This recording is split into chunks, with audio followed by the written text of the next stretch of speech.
नमस्ते, मेरा नाम शुभम है और आप मुझे ब्रेन ऑफ बिहार पे देख रहे हैं। आज संडे है तो कुछ ना कुछ अपडेट देना जरूरी है।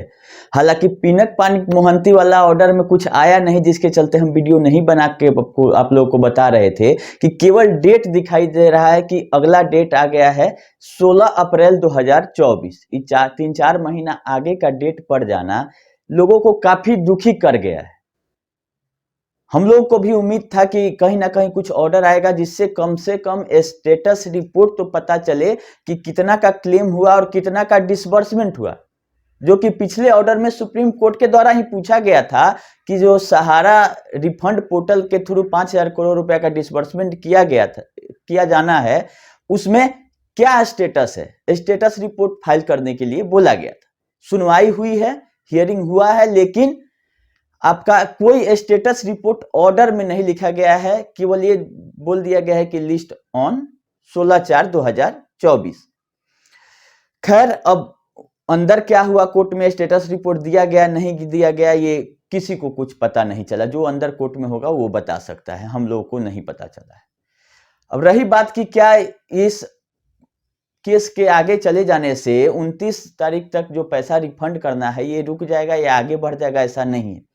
ये सरकार के ऊपर डिपेंड करता है टोटली कि सरकार क्या करना चाहती है, क्योंकि लोगों ने क्लेम पहुंचा दिया है सरकार तक कि लमसम 1 लाख करोड़ लोगों का जमा है प्रिंसिपल अमाउंट सहारा के 4 सोसाइटियों में।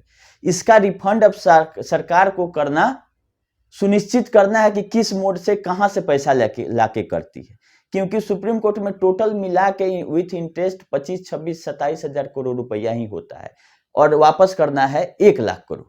केवल प्रिंसिपल का भी बात करें तो हो सकता है कि इसके चलते भी अभी याचिका नहीं लग रही हो सरकार की तरफ से कि सुप्रीम कोर्ट रिलीज नहीं करे फंड, क्योंकि इसके पहले लॉजिक दिया गया था कि 2253 करोड़ रुपया सहारा क्रेडिट का सहारा सेबी में जमा है तो दे दीजिए।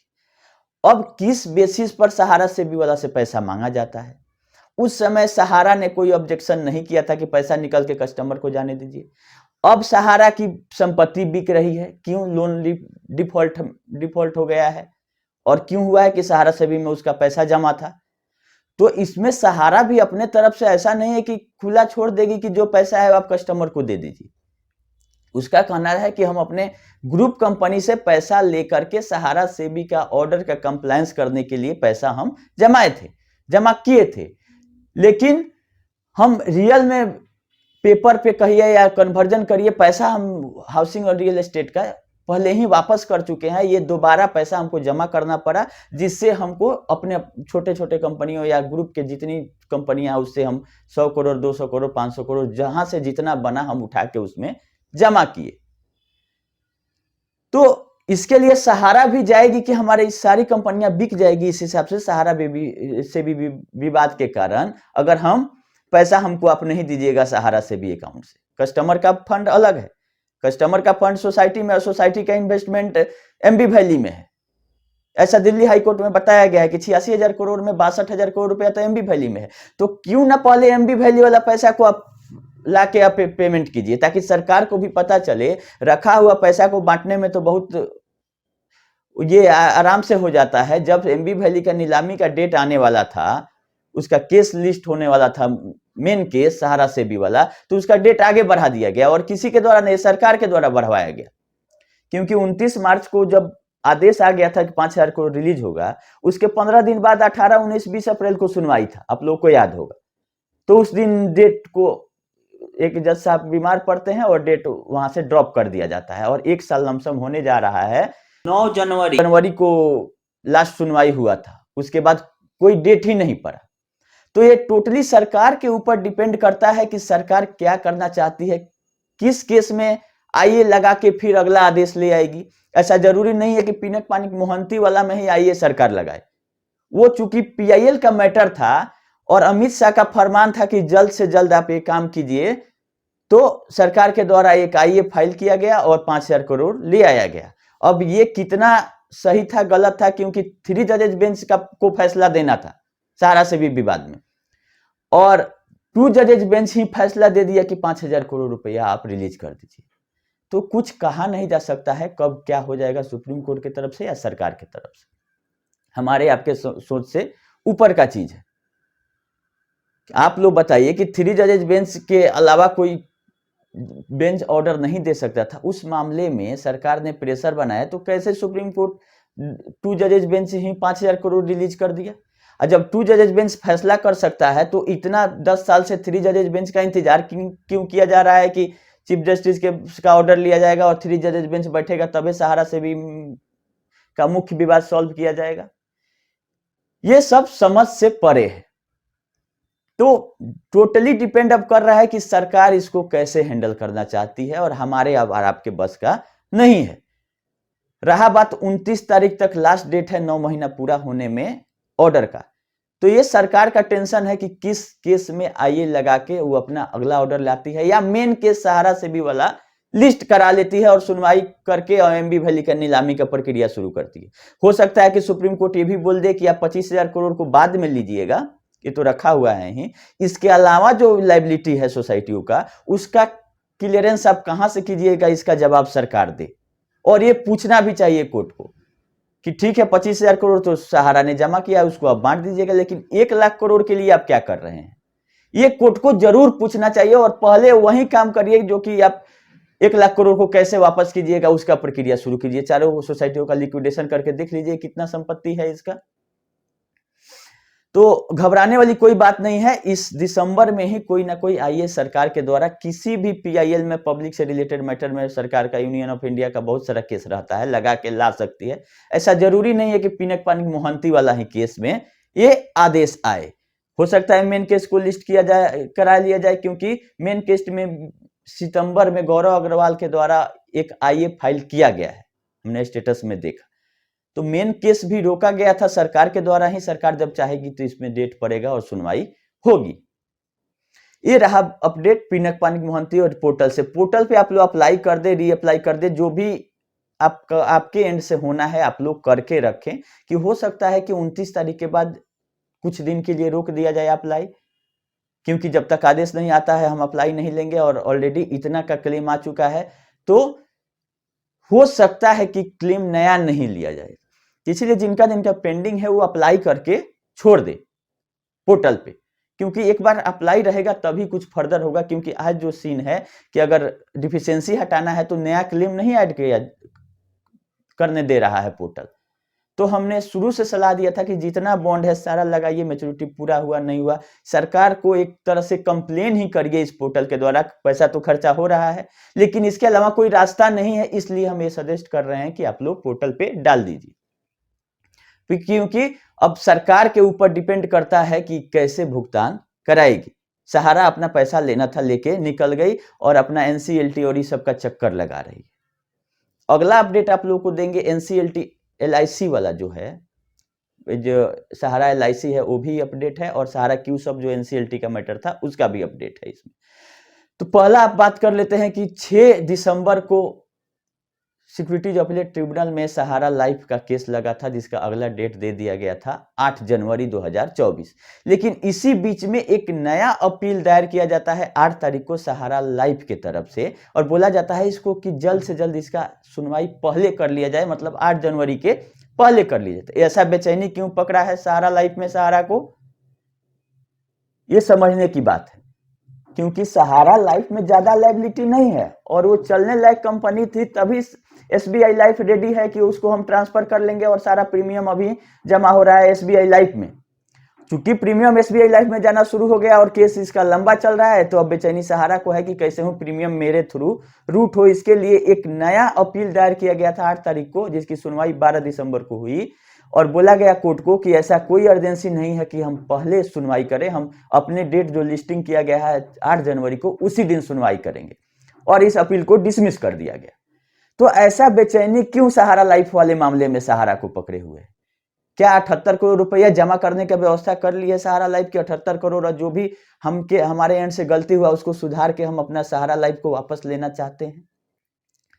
क्योंकि ऐसे नहीं करती किसी मामले में सहारा की जल्दी सुनवाई आप कीजिए। क्योंकि प्रीमियम एसबीआई लाइफ में जमा हो रहा है, लोगों को धीरे धीरे आदत हो जाएगा एसबीआई लाइफ का, और लोग नहीं चाहेंगे कि सहारा लाइफ कंटिन्यू हो, इसीलिए इसको चाह रही है कि जल्द से जल्द रोके और अपने कस्टमर को अपने पास रखे।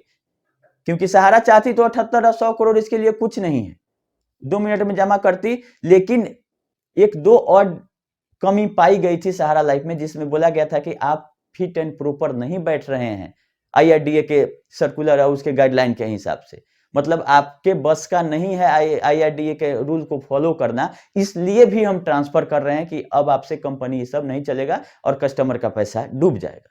तो इन सब मामलों पर 8 जनवरी को ये फैसला अब आ सकता है कि क्या होगा सहारा लाइफ का। दूसरा सहारा क्यूसॉप का मैटर था, जो कि NCLT में, और उसमें एक स्टाफ के द्वारा, असिस्टेंट जनरल मैनेजर के द्वारा 46 लाख का सैलरी का क्लेम किया गया था। अब आप लोग बोलिएगा कि 1 करोड़ से ज्यादा NCLT में क्लेम जाता है, 46 लाख पे कैसे चला गया?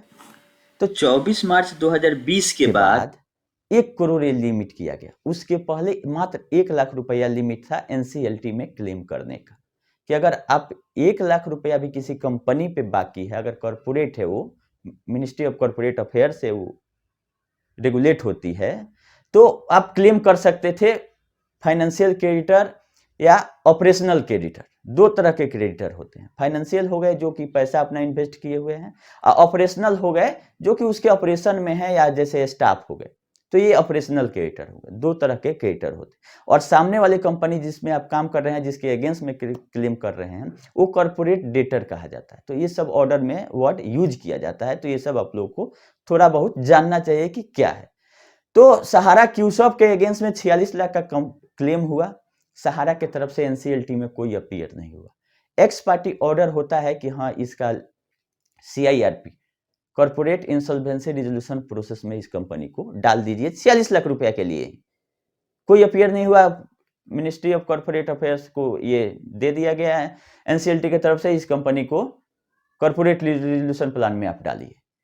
अब सहारा का जो आदत है, केस में कोई नहीं वकील अपीयर हुआ या सहारा की तरफ से कोई अपीयर हुआ, अगला बार उसका अभी अपीलेट ट्रिब्यूनल है, NCLT का अपीलेट ट्रिब्यूनल में गई, क्लेम की कि ये हमारा जो एम्बार्गो लगा हुआ उसके चलते हम सैलरी नहीं दे रहे हैं, और ये सहारा ग्रुप पूरा एम्बार्गो के अंदर में है। अब देखिए, जहां जिस तरह से एम्बार्गो का यूज हो सके सहारा उस हिसाब से करती। तो इस ऑर्डर में सहारा ने ये किया कि हमारे टोटल ग्रुप पे एम्बार्गो है, हम पैसा किसी को नहीं दे सकते हैं, इसी से हम नहीं दे रहे हैं सैलरी और पेंडिंग है। अब जो अपोजिट पार्टी थे जिनका सैलरी बाकी था, वो बहुत सारा प्रमाण दे दिए कि 2015 में ये 150 करोड़ का इनकम टैक्स दी है, PF जमा की है, 2019 में आपका 20 करोड़ रुपया का ये क्लेम सेटलमेंट की है एक दूसरे कंपनी से, सहारा हॉस्पिटलिटी लिमिटेड से। तो ये सब देखते हुए अपीलेट ट्रिब्यूनल भी डिसमिस कर दिया सहारा के अपील को, बोला कि नहीं, उनका पैसा बाकी है और कंपनी को कॉर्पोरेट इंसॉल्वेंसी में जाना पड़ेगा, और ये डिसमिस हो गया सहारा का अपील। अब एक बात सोचिए कि 46 लाख रुपया सैलरी देने के बजाय ये क्या कर रही है, NCLT अपीलेट ट्रिब्यूनल में उसमें लमसम करोड़ों रुपया खर्चा की होगी केस लड़ने में, लेकिन 46 लाख सैलरी नहीं दी। और लास्ट में जब अपीलेट ट्रिब्यूनल से भी केस खारिज हो गया और बोला गया कि नहीं, आपका लिक्विडेशन करा के पैसा दिया जाएगा, CIRP में आपके प्रोसेस को डाला जाए आपके कंपनी को, तो ये तुरंत 2021 में आके सेटलमेंट कर लिया।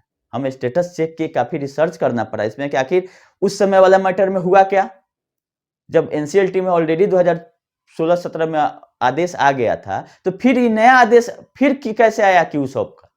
तो 2021 में ये सेटलमेंट कर ली फिर स्टाफ से। तो जियो क्लेम कर रहा है, मात्र उसके क्लेम से मतलब है CIRP को। ऐसा नहीं है कि सबका, अगर वो पेमेंट नहीं करती तब कंपनी का लिक्विडेशन हो सकता था, तो सारे लोगों का पैसा मिल सकता था। लेकिन सहारा का चाल क्या है, जहां तक हो सकता है लड़ो, और जब लास्ट स्टेज आएगा तब जाके सेटलमेंट कर लेंगे। पार्टी को पैसा से मतलब है, 46 लाख का उसको ब्याज समेत भी मिल सकता है, मिल गया होगा सैलरी वाला, और ये सेटलमेंट कर लिया, वो केस वापस ले लिए स्टाफ, और 21 में मामला रफा रफा, फिर कंपनी जिंदा हो गई। अब लिक्विडेशन में जाती तब ना सब लोग का पैसा मिलता, लेकिन वो तो लिक्विडेशन में पहुंचने नहीं देती है सहारा।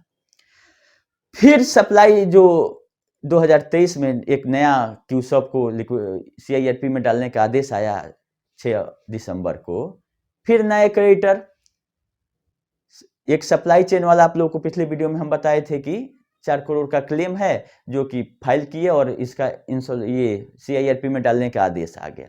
उसके अगेंस्ट में भी 15 दिसंबर को फाइल कर दिया गया है अपील। इसका तो वही काम है कि NCLT आदेश दिया कि इसका आप कॉर्पोरेट इंसॉल्वेंसी रिजोल्यूशन प्रोसेस में डालिए और ये अपील में गई। अपील में अब क्या होता है, अपील में कुछ टाइम लगेगा। अपील में भी होगा कि आप इसका कर दीजिए लिक्विडेशन, तो भी कोई बात नहीं है। जब उसका भी ऑर्डर आ जाएगा तो ये जाके कहेगी कि 4 करोड़ का आप पैसा लीजिए और कंपनी को छोड़ दीजिए। क्योंकि 4 करोड़ के लिए अगर लिक्विडेशन होने जाता है तो जितना हम लोगों का पैसा जमा है क्यूसॉप में उसका भी भुगतान करना पड़ेगा। जो इंसॉल्वेंसी प्रोफेशनल हायर होंगे उस सबका लायबिलिटी का क्लेम मंगाएंगे और भुगतान कराएंगे, लेकिन ये वहां तक पहुंचने नहीं देगी।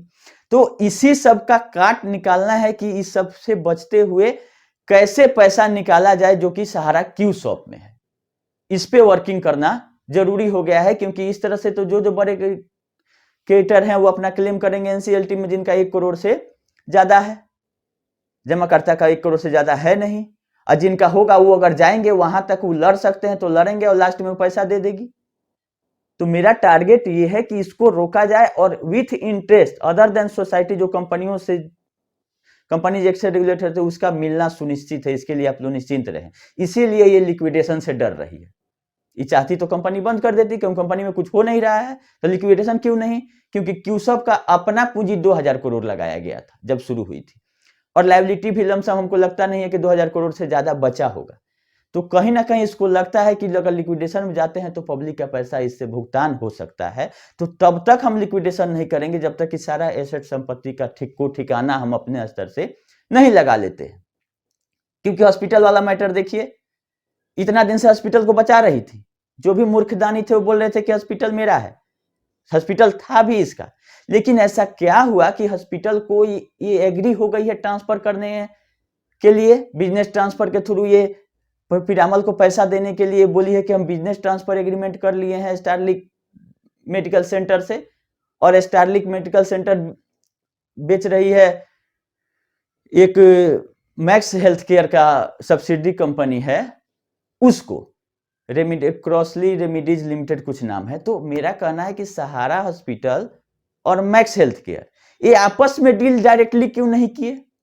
मैक्स हेल्थ केयर के नीचे 2 कंपनी आई, क्रॉसली रेमिडीज लिमिटेड और स्टारलिंक मेडिकल सेंटर, और सहारा ने ये बिजनेस ट्रांसफर किया किसको? स्टारलिंक को। तो ये 3 कंपनियों का चेन क्यों बनाया गया? इस पे सस्पेंस हमको लग रहा है कि कुछ ना कुछ सस्पिशियस काम इसमें हो रहा है। इसको रोकने की जरूरत है। और हालांकि सुप्रीम कोर्ट से आदेश लिया जाना चाहिए था इसमें भी कि हम हॉस्पिटल को ट्रांसफर कर रहे हैं, उसका मार्केट वैल्यूएशन होना चाहिए था, कितना का हॉस्पिटल है और कितना में डील हो रहा है। क्योंकि अगर पिरामल को हॉस्पिटल से नहीं मतलब है, पिरामल को अपना 500 करोड़ प्लस इंटरेस्ट से मतलब है। और सहारा जब क्यूसॉप वाले मामले में कहती है कि पूरा ग्रुप पर मेरा एम्बार्गो है और कोई भी संपत्ति हम नहीं बेच सकते हैं, तो इस मामले में क्यों नहीं सुप्रीम कोर्ट जा रही है? जहां सैलरी देना है वहां पे एम्बार्गो है, जहां पे पब्लिक का पैसा देना है वहां पे एम्बार्गो है। अपने ही सहारा बोलती है कि कोई भी एसेट हम नहीं डिपार्ट कर सकते हैं, और जहां पे कंपनी को फायदा हो खुद कैसे एग्री हो गई कि हम सहारा हॉस्पिटल को ट्रांसफर कर देंगे मैक्स हेल्थ केयर में। और हमको नहीं लग रहा है कि सुप्रीम कोर्ट से इसका आदेश लिया गया था। सुप्रीम कोर्ट का आदेश है कि कोई भी एसेट अगर डिपार्ट होता है तो सर्कल रेट से 90% तक ही उसका वैल्यू कम किया जा सकता है, उससे कम। लेकिन जिसका ज्यादा है उसका क्या सुप्रीम कोर्ट और सेबी को ये नहीं दिख रहा है कि इस हॉस्पिटल बिक रहा है, उसका मार्केट वैल्यूएशन होना चाहिए और 940 करोड़ ही है या 2000 करोड़ है या क्या है? टेंडर आप निकाल दीजिए कि हॉस्पिटल को बेचना है हमको, सेबी टेंडर निकाल दे, जो ज्यादा बोली लगाएगा उसको दिया जाएगा। आप पिरामल को दीजिए, उसको तो अपना पैसे से मतलब है। आप 940 करोड़ क्या उसका सेटलमेंट 600-700 करोड़ में कर लीजिए। अगर इसमें इंटरफेयर करेगी सेबी सुप्रीम कोर्ट तो पिरामल का ऐसा नहीं है कि वो पेनाल्टी पे पेनाल्टी इंटरेस्ट पे इंटरेस्ट चार्ज किया होगा, वो सेटलमेंट हुआ है तो उसको कम किया जाए। पिरामल से क्या मतलब है? वो लोन दी थी, अपना क्या सोच के लोन दी थी? 1300 करोड़ का वो सिक्योरिटी रखी हुई है, और उस लोन में सुब्रत राय सहारा का पर्सनल गारंटी है और सहारा प्राइम सिटी का। इसीलिए ये बेचैन है कि सुब्रत राय का पर्सनल संपत्ति नहीं बिक जाए पर्सनल गारंटी का मतलब यही होता है कि पर्सनल संपत्ति बेच के वो कंपनी ले लेगी। तो पीरामल जो है वो मजबूत है और वो इनसे पैसा ले लेगी, इसीलिए ये अपने स्तर से एसेट को डिपार्ट करना चाह रहे हैं। इतना दिन से हॉस्पिटल नहीं बिक रहा था, लेकिन एकाएक जब 1 लाख करोड़ का सीआरसीएस में कंप्लेन चला गया तो इसको कहीं ना कहीं ये इंफॉर्मेशन हो गया होगा कि अब सरकार भिराई करेगी कि कहां कहां संपत्ति है, उसको नीलाम करके हम लेके आएंगे। उससे अच्छा है कि अपने से अपना संपत्ति बेच के जो भी ऊपर नीचे होगा वो अपने पॉकेट में आएगा और हम लोग जितना बढ़िया संपत्ति है उसको नीलाम कर दे, बाकी एमबी वैल्यू अपने सरकार देखते रहे जिसका खरीदारे नहीं मिल रहा है।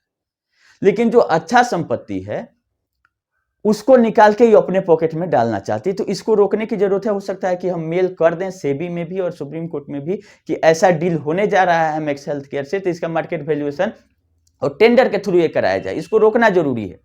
सहारा नहीं रोकना चाहती है, लेकिन अब पब्लिक का पैसा है सहारा ग्रुप में, तो पब्लिक को ही एक्टिव होता है। जैसे कि बस में क्या लिखा रहता है कि अपने सामान की रक्षा स्वयं करें, तो अपने जमा धन की रक्षा आप जमाकर्ता को ही करना होगा। तो सोसाइटी वाला मैटर तो अमित शाह ने पूरा हाईजेक कर लिया है, लेकिन अदर देन सोसाइटी जो कंपनीज एक्ट से रेगुलेट होती है कंपनियां, उनको उनके रिफंड के लिए कुछ ना कुछ करना पड़ेगा, नहीं तो सेबी बोलेगी हमको पता ही नहीं कि कब बिक गया हॉस्पिटल। तो सेबी को एक मेल से कम इंफॉर्मेशन हमको लगता है कि हम दे देंगे 1-2 दिन में कि ऐसा डील हो रहा है, और सेबी के यहाँ फाइलिंग भी किया गया है क्योंकि लिस्टेड कंपनी है मैक्स हेल्थ केयर और वो लोन दे रही है अपने सब्सिडरी को 210 करोड़। किस लिए? सहारा का हॉस्पिटल खरीदने के लिए। तो 3-4 कंपनियों के थ्रू ये आया है और मैंडेटरी आपको जो लिस्टेड कंपनियां हैं वो कहाँ कहाँ इन्वेस्टमेंट करती है वो दिखाना पड़ता है, तभी मैक्स हेल्थ केयर ने दिखाया है, नहीं तो ऐसे किसी को पता भी नहीं चलता कि कब बिक गया। तो इस सब चीजों की जानकारी देनी होगी। और अपीलेट ट्रिब्यूनल जो है एनसीएलटी का, वो आदेश दिया है कि सस्पेंडेड डायरेक्टर जो हैं, जो कंपनी सीआईआरपी में चली जाती है उसके डायरेक्टर, बोर्ड ऑफ डायरेक्टर को सस्पेंड किया जाता है और उसके इंसॉल्वेंसी प्रोफेशनल उसका चार्ज ले लेते हैं कि अब सारा प्रोसेस वहीं करेंगे। तो ये परमिशन लेने गई थी कि सस्पेंडेड बोर्ड ऑफ डायरेक्टर को आदेश दिया जाए कि एग्रीमेंट कर दे सहारा हॉस्पिटल को बेचने का। तो क्या ऐसा बिना सुप्रीम कोर्ट के आदेश का कोई संपत्ति का आप एग्रीमेंट कर सकते हैं? और आप लोग याद रखिए, केवल एग्रीमेंट हुआ है, सेल नहीं हुआ है, अभी बेचने का एक कॉन्ट्रैक्ट हुआ है। और फाइनल रजिस्ट्री के पहले जो है, फाइनल बिजनेस ट्रांसफर के पहले सुप्रीम कोर्ट में जरूर जाना चाहिए ये मैटर, ताकि ये एक्चुअल वैल्यू का पता चल सके और जो बीच का डिफरेंस अमाउंट है जो पीरामल के अलावा जो सहारा हॉस्पिटल से मिलना है वो सहारा से भी में आए, तब लोगों का पैसा मिलेगा। इतना सब इसमें घुमाया गया है फंड को, कंपनी को, ताकि लोग नहीं समझ पाए। और इस सब को चीज को आप लोग को हमारे बताने का मकसद यही है कि कहीं ना कहीं हॉस्पिटल बचे या बिके, तो जो एक्सेस अमाउंट है पीरामल के अलावा वो सहारा से भी में आए। क्योंकि सहारा जब रेडी है बेचने के लिए तो बिना फायदा का क्यों अपना बिजनेस ट्रांसफर करना चाहेगी? बोल देगी कि जैसे एमबी वैली फंसा हुआ ऐसे भी फंसा रहे, पीरामल अपना समझे, नीलामी करे जितना में करे। तो ऐसा काम हुआ है पिछले सप्ताह में, इसीलिए आप लोगों को अपडेट देना जरूरी था। संडे था, वीडियो तो फिर लंबा हो गया। ऐसा मैटर ही है कि हम चाह के भी वीडियो को छोटा नहीं कर पा रहे हैं, लेकिन जरूरी इंफॉर्मेशन ये था कि एनसीएलटी में जो मैटर गया हुआ है क्यू शॉप का, उसके अगेंस्ट में अपील फाइल हो गया। अपील में क्या होता है हम आप लोगों को अपडेट करेंगे। लेकिन क्या ये ऐसे ही अपील करते रहेंगे या बड़े लोगों का पैसा नहीं वापस हो जाएगा और छोटे लोगों का पैसा फंसा रह जाएगा? इसके लिए कुछ ना कुछ इस सिस्टम को रोकना होगा, क्योंकि एनसीएलटी आदेश देगा, अपीलेट ट्रिब्यूनल मान लीजिए रोक देता है, या उसके बाद भी ये जो अपील किया उसका पैसा देके कंपनी को बचा ले रही है। इस सिस्टम से निकलना होगा। इसके लिए चाहे वो मिनिस्ट्री ऑफ कॉर्पोरेट में कंप्लेन करना है तो सारे इन्वेस्टरों को सीरियस फ्रॉड का ये कंप्लेन कर दिया जाए। और दूसरा एक देखने वाली बात है कि सुब्रत सहारा के चले जाने के बाद वो जो केस है सारा सुप्रीम कोर्ट से लेकर हर एक जगह, वो किस पे ट्रांसफर होता है? केस तो चलते रहेगा, लीगल रिप्रेजेंटेटिव उनका कौन होते हैं ये देखने वाली बात है। स्वप्ना राय होती हैं या उनके बेटा होते हैं?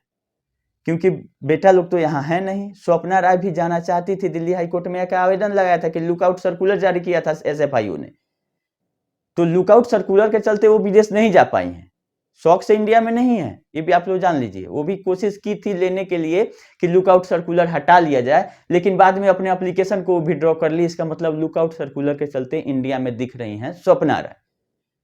लेकिन जांच एजेंसियां क्या कर रही है, जब सुब्रता सहारा का डेथ हुआ तो ये तो कंपनी फिर उसी में आ गई, जैसे विजय माल्या है, नीरव मोदी है कि विदेश में है, पैसा इंडिया से लेकर भाग गया, उसी कंडीशन में सहारा ग्रुप भी आ गई, क्योंकि इसके मालिक जो इंडिया में थे, जिनका पासपोर्ट जब्त था, उनका डेथ हो गया, तो उसके बाद वाला जनरेशन उसका इंडिया में नहीं है, तो ऑलरेडी ये भी उसी सिस्टम में चली गई कंपनी, जिसका पैसा उठा के, और लीगल रिप्रेजेंटेटिव इसका, उनका अगर बेटा है तो वो लोग विदेश में है, तो उन लोगों को लाने के लिए क्यों नहीं प्रोसेस कर रही है सरकार? एसएफआईओ जांचें करते रह जाएगी। दिल्ली हाईकोर्ट में 24 नवंबर को केस लगा था एसएफआईओ वाला, तो उसमें बोला गया है कि नहीं, हमको टाइम दिया जाए। सहारा ने अपील दायर किया है दिल्ली हाईकोर्ट में, तो सहारा को अभी कोई मतलब नहीं है, वो डेट ले ली, फरवरी का डेट मिल गया फिर एसएफआईओ वाले मामले में। हम सारे केस को देखते रहते हैं, और जो आप लोगों को जरूरत है, जितना जरूरत है उतना ही अपडेट करने की कोशिश करते हैं, जिससे कोई मतलब नहीं है, वो बताने से क्या फायदा। समय जाया करना मेरा और आप लोगों का भी ठीक नहीं है, इसीलिए हम बार बार वीडियो नहीं बनाते थे। बहुत दिन से लोग बोल रहे थे कि क्यों नहीं आ रहा था, क्या अपडेट दे, कोई ऑर्डर में कुछ लिखा नहीं सुप्रीम कोर्ट का, तो क्या अपडेट दिया जाए। और सहारा का तो कहानी है कि इसका हरि अनंत हरि कथा अनंता वाला है, कि इसका कहानी का, केस का अंत इतना जल्दी नहीं होने वाला है, और पढ़िएगा तो पढ़ते रह जाइएगा, और आप लोग को हम बताने चले तो रोज 4 गो वीडियो बनाना पड़ेगा। खैर, सीआरसीएस पोर्टल पे आप लोग अप्लाई करिए, रीअप्लाई करिए, 29 तारीख के पहले कोई ना कोई केस में आइए लगा के सरकार के द्वारा पैसा को रोकने का, या और डिमांड करने का, या एमबी वैली का कुछ भी होने वाला है। इस महीना में हो सकता है, ऐसी कोई घबराने वाली बात नहीं है कि अप्रैल में कुछ होगा। पैसा सरकार को देना है, सरकार चाहेगी तभी मिलेगा। हम लोग, आप लोग केवल आवाज उठा सकते हैं, सिस्टम में गड़बड़ी है वो वीडियो बना के बता सकते हैं, और बिना पैसा का जो काम हो सके वहीं हम आप लोगों को सजेशन देंगे कि ये करिए, मेल करिए या लेटर लिखिए। पैसा वाला बेकार में पैसा खर्चा करके, उतना लोग का कैपेसिटी भी नहीं है करके एनसीएलटी ये सब में फाइल करे। खैर, जो रास्ता निकलता है क्यों सब के लिए, हॉस्पिटल वाले मामले में भी कैसे उसको रोका जाए, हम लोग करेंगे, और फिर जैसा अपडेट रहेगा बताएंगे। अभी के लिए इतना ही।